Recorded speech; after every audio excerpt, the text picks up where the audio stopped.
welcome. In today's video we're going to go back to basics and have a look at some of those regular maintenance checks. For this first part you're going to need a piece of kitchen towel and access to your dipstick, which is located down the side of the block.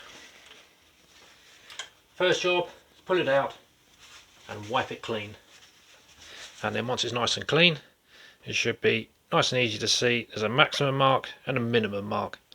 So now dip it back in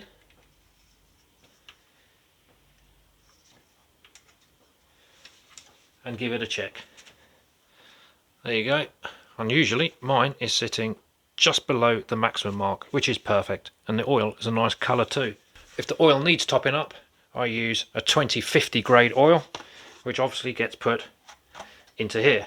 Make sure you don't overfill it. Keep checking, allowing enough time for the oil to seep down into the sump. Next job is coolant. Radiator cap. Never open this when it is hot because it can scald. Okay, so what you're looking for is the water level to be sitting just above core of the radiator, which is just down there. So mine is a good level, but you'll notice the colour is red, which means that it's got the wrong antifreeze in it. So I'll be changing that in another video. Washer bottle needs to be checked as well. It's nice and easy in the Morris, just unclips off, the top unscrews and you can top it up. Always try and put a little bit of screen wash in there, just so when the cold weather hits it doesn't freeze up. Continuing on with wipers, check the rubber blade, make sure there's no rips or tears or chunks out of it, give it a wipe, make sure it's clean. The Morris wipers are not the best, but if you keep them in fairly good condition they'll get you by.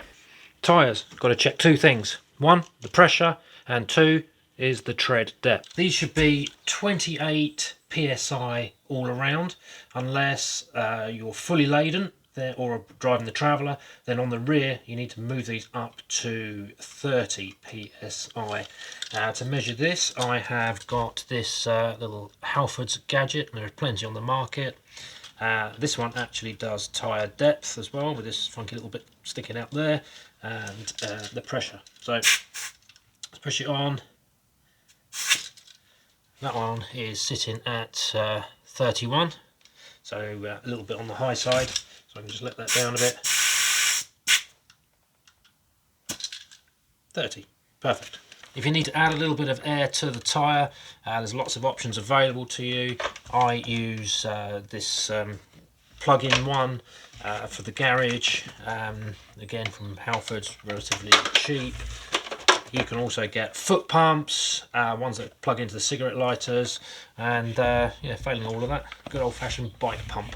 So tyre treads, at time of recording in the UK, the minimum tyre tread depth, that's easy for me to say, is 1.6 millimeters. So let's press my button on this to get it to millimeter setting, and get that in. It looks like I've got 6 millimeters of tread depth there.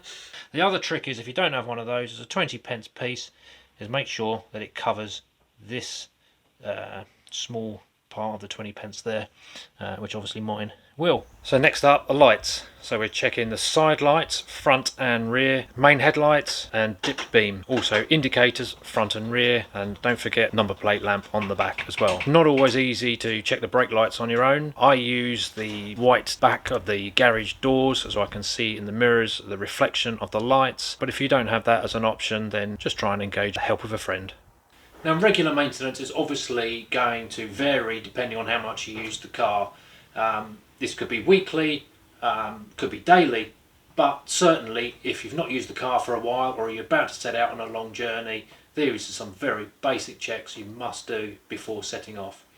So if you're new to classic car ownership or thinking about buying your first classic, hopefully this will give you a few tips just to keep that car on the road. Thanks for watching.